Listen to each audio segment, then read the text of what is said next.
Hi guys, welcome back to my channel. इस video में हम लोग एमसीक्यू करेंगे। अगर आपको खुद को इनरोल करना है तो चैनल को सब्सक्राइब करके आप खुद का इनरोलमेंट कंप्लीट कर सकते हो। देखो, पहला एमसीक्यू क्या है। Idle time is the time under which full wages are paid to worker. ठीक है, हम लोग पूरा वेजेस पे करते हैं। ये बात एकदम सही है। सपोज 10 आवर्स होता है, ठीक है। 1 आवर आइडल टाइम हो गया, तो भी हम लोग पूरा वेजेस 10 आवर का ही देते हैं, ठीक है। No productivity is given by the worker. ये बात सही है, आइडल टाइम में कोई काम तो होता नहीं है। तो यहाँ पे देखो ऑप्शन सी होगा। क्यों? क्योंकि कोई काम होता नहीं है, तो हम लोग आइडल टाइम का भी पैसा वर्कर को देते हैं। तो ऑप्शन सी होगा। नेक्स्ट देखो क्या लिखा है। Cost of idle time due to non availability of your material. मान लो योर मटेरियल अवेलेबल ही नहीं है मार्केट, ठीक है। इसकी वजह से आइडल टाइम हो गया, क्योंकि ये मेरे कंट्रोल में नहीं है। तो ये एबनॉर्मल आइडल टाइम हो गया, ठीक है। और जो भी एबनॉर्मल आइडल टाइम होंगे, ठीक है, वो कहा जाएगा पीरियड में, ठीक है। तो ऑप्शन सी होगा। नेक्स्ट देखो यहाँ पे क्या है। Time and motion study is conducted by. Time and motion study मतलब क्या है। एक ये स्टडी है जहाँ पे कितना टाइम लगना चाहिए कितना नहीं, वो सिर्फ एनालाइज किया जाता है, ठीक है। तो क्वेश्चन है कि इन डिपार्टमेंट में कौन डिपार्टमेंट करते हैं। चलो पहले इन डिपार्टमेंट का ना मतलब हम लोग समझते हैं। ये टाइम कीपिंग डिपार्टमेंट, ये सब अपने को कहाँ पे मिलेंगे। चलो एक बार हम लोग बुक में देखते हैं कि ये सारे डिपार्टमेंट का मतलब क्या है, ठीक है। फिर हम लोग इसमें आएंगे वापस। यहाँ पे आ जाते हैं। देखो, टाइम कीपिंग डिपार्टमेंट का काम क्या है। सिर्फ टाइम रिकॉर्ड करना। कि देखो यहाँ क्या लिखा है। Time keeping just record the time spend by an employ in the premises for production. It does not show how much time a person spend on particular job. Time keeping का काम क्या है। बस ये रिकॉर्ड करना कि worker कितना our premises में काम किए, ठीक है। कितना टाइम स्पेंड किए, बस ये काम है उनका रिकॉर्ड करना। पर्टिकुलर जॉब में कितना कितना के ये उनका वो नहीं करते हैं। टाइम बुकिंग ये एक मेथड है जिसमें हर एक एम्प्लॉय का हर एक एक्टिविटी रिकॉर्ड होता है। मतलब कि उसने ये काम किया तो कितने आवर में किया, ठीक है। ये जो ये डिसएडवांटेज था टाइम कीपिंग का, वो यहाँ पे ओवरकम हो गया है, ठीक है। एक बार सिंपल वे में समझाती हूँ। टाइम कीपिंग का काम क्या है। बस ये रिकॉर्ड करना कि एम्प्लॉय कितना आवर प्रीमाइसेस में थे, ठीक है। बस ये काम है। टाइम बुकिंग का काम क्या है कि हर एक एम्प्लॉय कितना आवर पर्टिकुलर जॉब में लगा है, वो टाइम बुकिंग रिकॉर्ड करता है, ठीक है। तो टाइम कीपिंग से ज्यादा प्रेफरेबल टाइम बुकिंग होगा हमारे लिए। अच्छा, डिपार्टमेंट का कुछ बात आ रहा था, एक बार चेक करते हैं। ये डिपार्टमेंट वाला पॉइंट हम लोग पहले क्लियर करते हैं।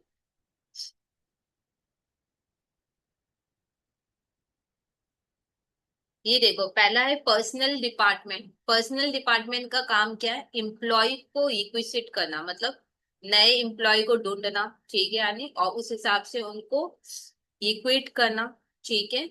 उनको प्रॉपर ट्रेनिंग देना, ठीक है। ये पर्सनल डिपार्टमेंट का काम है। अच्छा, engineering and work study department का काम क्या है। प्रॉपर प्लान बनाना हर एक जॉब के लिए, ठीक है। ट्रेनिंग गाइडेंस देना, सुपरवाइज करना, time and motion study conduct करना, ठीक है। ये इंजीनियरिंग एंड वर्क स्टडी का काम है। अच्छा, पर्सनल डिपार्टमेंट का काम क्या है। नए एम्प्लॉय को ढूंढना, ठीक है, फिर उनको ट्रेन करना, ये सब उनका काम है। Engineering and work study department का काम क्या है कि हर एक जॉब के लिए प्लान बनाना, कितना टाइम अलॉट होगा, टाइम एंड मोशन स्टडी करना, ये सब इंजीनियरिंग वर्क स्टडी डिपार्टमेंट का काम है। टाइम कीपिंग का क्या काम है, अभी मैंने पढ़ा था कि उनका ये काम है कि ये रिकॉर्ड करो कि कोई भी इम्प्लॉय या वर्कर है, वो प्रीमाइसेस में कितना आवर रहा है, ये सब रिकॉर्ड करना। पेरोल डिपार्टमेंट का काम क्या है कि सैलरी बेसिस को रिकॉर्ड करना और पेमेंट करना। अच्छा, कॉस्ट अकाउंटिंग का काम क्या है। एम्प्लॉय कॉस्ट को एक्यूमुलेट करना, पहले देखना कितना एम्प्लॉय कॉस्ट लगा है, फिर उसको क्लासिफाई करना और फिर उसको एलोकेट कर देना, ठीक है। अब हम लोग आ जाते हैं अपने क्वेश्चन पे।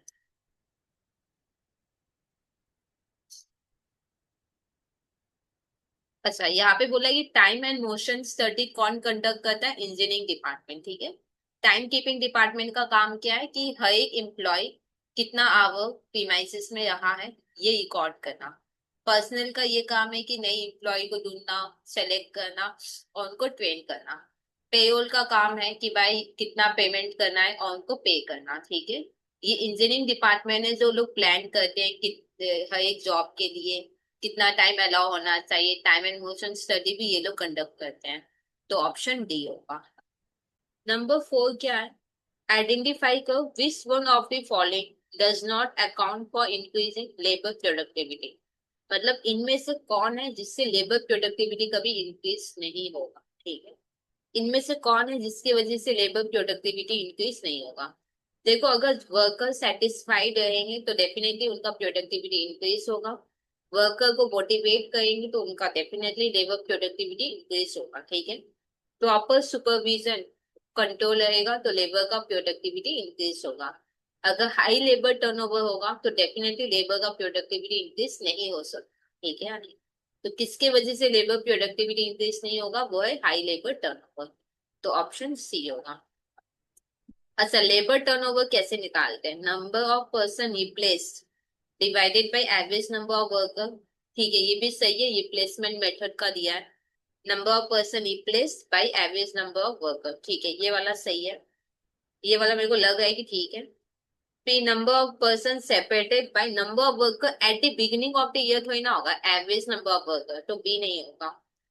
अच्छा, number of person replace number of person separated by number of person at the beginning plus number of person at the end, ये भी नहीं होगा। क्यों? क्योंकि बाई टू भी तो होना है ना, beginning plus and by two होना है, तो ये भी नहीं होगा। नन ऑफ द अबव की होगा, ए तो हो ही जाएगा।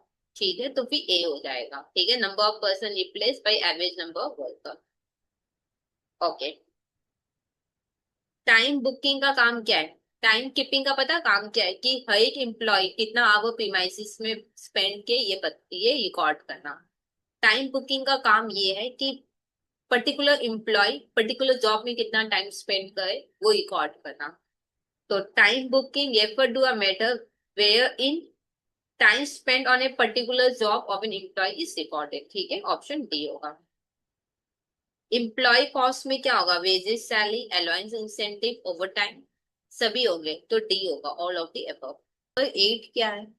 If the time save is less than 50% of standard time. ठीक है, सपोज स्टैंडर्ड टाइम मतलब टाइम अलाउड सपोज 8 आवर्स है। ठीक है, इसको मैंने हम लोग ने सम्स किए भी थे, एक बार कॉल कर लो। सपोज टाइम अलाउड है 8 आवर्स। ठीक है, 50% टाइम सेव कितना होता है? 4 आवर्स।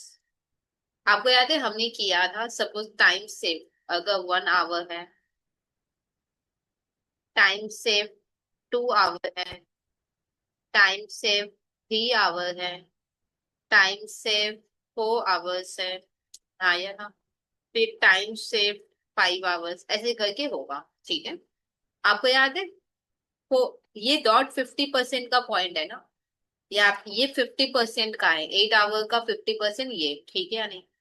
इसके ठीक ऊपर, इसके ठीक ऊपर मतलब इधर, इसके ठीक ऊपर में यहाँ पे बोनस अमाउंट या वेजेस कुछ भी आप बोलो, क्योंकि बेसिक तो दोनों ही में सेम रहेगा। ठीक है, डिफर बोनस के वजह से होता है। ठीक है यार, या मान लो वेजेस ही मान लो, क्योंकि बेसिक दोनों केस में सेम है, बस बोनस को ऐड करना है। अब अलग अलग अमाउंट के बोनस ऐड होते हैं तो भी वेजेस भी अलग अलग आता है। आपको पता है टाइम सेव डॉट 50% के ऊपर मतलब इधर, इधर यौवन में ज्यादा आएगा, इधर में यौवन में ज्यादा आएगा, और इधर डॉट क्या हो जाएगा? दोनों में सेम हो जाएगा। हाँ या ना? उसके बाद से भी यौवन में कम हो जाएगा। याद है हम लोग ने एक्सप्लेन भी किया था, हमने कहा था कि यौवन सबसे बेस्ट होता है। क्यों? क्योंकि इनिशियली बोनस उन लोग का ज्यादा होता है। ठीक है, तो वो लोग और प्रोडक्टिविटी में काम करेंगे। Dot 50% time saved of time allowed, dot 50% time save जब होगा, किसका? टाइम अलाउड का 50% टाइम सेव डॉट होगा, तो उस केस में दोनों, अब दोनों प्लान में सेम आएगा, हेल्थ से यौवन दोनों में सेम आएगा। ठीक है नहीं? उसके बाद से यौवन का दिए दिए अमाउंट क्या होगा? कम होते जाएगा। ठीक है, क्या ये बात क्लियर? ऐसा हम लोग ने किया था कि डॉट 50% अगर है तो दोनों में सेम आएगा, ठीक है। और उसके ऊपर में यौवन का ज्यादा आया होगा, और जैसे 50% क्रॉस हो जाएगा फिर यौवन का कम होते जाएगा। और कम होते जाएगा मतलब फिर वर्कर उतना स्पीड से काम नहीं करेंगे, क्योंकि वर्कर स्पीड से काम करते हैं तो क्वालिटी कॉम्प्रोमाइज हो रहा है, ठीक है। तो यहाँ पे क्या लिखा है, एक बार पढ़ते हैं क्वेश्चन। ये लोग कह रहे हैं कि 50% कम टाइम सेव्ड है, हाँ या ना। 50% कम टाइम सेव्ड है मतलब 50% कम टाइम सेव्ड है मतलब 1 to 3 आवर ऐसे कोई टाइम सेव होगा। तो इस केस में यौवन ज्यादा, यौवन में ज्यादा वेजेस होगा, मोर वेजेस टू वर्कर अंडर यौवन, ठीक है। तो ऑप्शन ए हो जाएगा। अब यहाँ पे देखो, टाइम अलाउड गिवन है, ठीक है, और गारंटीड वेज रेट गिवन है। मेरे को वेजेस निकालना है अंडर यौवन, और वर्कर ने कंप्लीट किया है 48 आवर में, ठीक है। टाइम टेकन कितना है, सॉरी टाइम अलाउड है 60 आवर, वर्कर ने कंप्लीट किया है 48 आवर्स में, तो टाइम सेव होगा 12 आवर्स, ठीक है। अब हम लोग बोनस आवर पहले निकाल लेते हैं। Under your one plan, time save by time allowed into time taken, 12/60 into 48,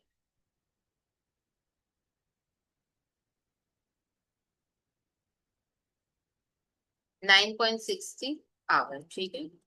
अब वेजेस निकालना है ना, कितना वेजेस देंगे।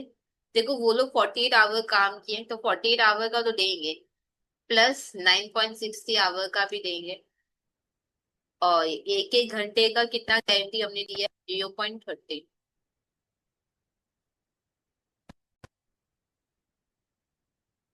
सॉल्व कर लो कितना होगा,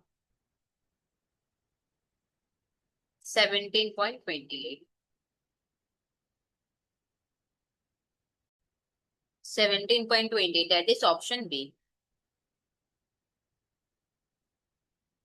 अच्छा, यहाँ पे क्या लिखा है, most important factor for control of employ cost can be. Employ cost को हम लोग कंट्रोल कर सकते हैं, कौन कौन से फैक्टर है, ठीक है। मेरे को अगर एम्प्लॉय कॉस्ट को कंट्रोल करना है तो कौन कौन से फैक्टर यहाँ पे इंपॉर्टेंट है। Time and motion study definitely important है, क्योंकि मेरे को पता है कि कितना टाइम लगना चाहिए, सब कुछ ये बताता है, तो ये तो इम्पोर्टेंट फैक्टर है।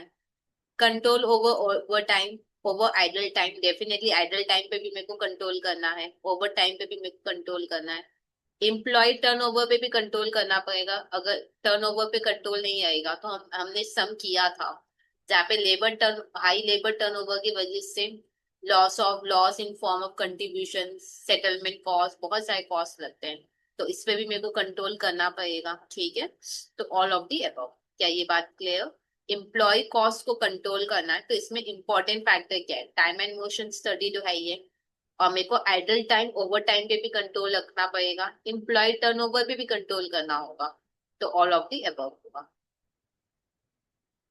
अच्छा, अब बोला है कि out of the following method attendance is marked by recognising an employ based on physical and behaviour traits, ये बायोमेट्रिक होगा, ठीक है। देखो, पहले क्या होता था, पहले क्या होता था, टोकन मेथड होता था, जिसमें क्या है कि एक मेडल टिक्स या एक टोकन दिया जाता था, जिसमें एक पर्टिकुलर एम्प्लॉय का आइडेंटिफिकेशन नंबर होता था। जब वो आएगा तो जो भी टाइम कीपर या जो भी होगा उसको वो दे देगा, ठीक है, ऐसा कुछ होता था, ये बहुत ही पुराना है। सेकेंड, ये बीच में ऐसा ही होता था अटेंडेंस सिस्टम मेथड, ठीक है, जिसमें क्या है कि आप जब आओगे ना तो आपको साइन करना है और टाइम लिखना है, ठीक है, ये तो हम लोग सब जानते हैं। पंच कार्ड अटेंडेंस मेथड क्या है कि आपको एक कार्ड दिया जाएगा, आप जब जाओगे तो आपको पंच कार्ड यूज करना है, आप जब निकलोगे वापस आपको पंच कार्ड यूज करना है, इससे उनके पास टाइम आपका मिलता था, ठीक है। बायोमेट्रिक में क्या होता है ना कि कोई प्रॉक्सी ना लगाए, इसलिए क्या है कि सपोज मेरा कार्ड को यूज कर लिया पंच कार्ड में, ठीक है या नहीं, पर बायोमेट्रिक में क्या होगा कि मेरा फिंगरप्रिंट सब कुछ, ठीक है या नहीं, तो फिजिकल एंड बिहेवियर ट्रेट्स, तो ये हो जाएगा बायोमेट्रिक अटेंडेंस सिस्टम। अच्छा, अर्जेंट ऑर्डर आया है, मैंने ओवर टाइम करवाया क्योंकि अर्जेंट ऑर्डर आया है, अर्जेंट ऑर्डर आया मतलब किसी ने बोला कि आज, कोई शाम को आया और बोला कि कल सुबह ही चाहिए मेरे को। अगर कोई बोलेगा कि अगर कोई मेरे को आज इवनिंग में बोला कि मेरे को कल सुबह ही चाहिए, तो ठीक है, एक्स्ट्रा पैसा दो। और जो भी एक्स्ट्रा लगेगा फिर हम कस्टमर से चार्ज करेंगे, दैट इज रिस्पेक्टिव जॉब में चार्ज हो जाएगा, ठीक है। तो ये सब फाइनली हुआ कंप्लीट। कोई डाउट रह जाए तो कमेंट सेक्शन में लिख देना। और अगर अभी तक खुद को इनॉल्व नहीं किया तो चैनल को सब्सक्राइब करके आप खुद का इनॉल्वमेंट कंप्लीट कर सकते हैं।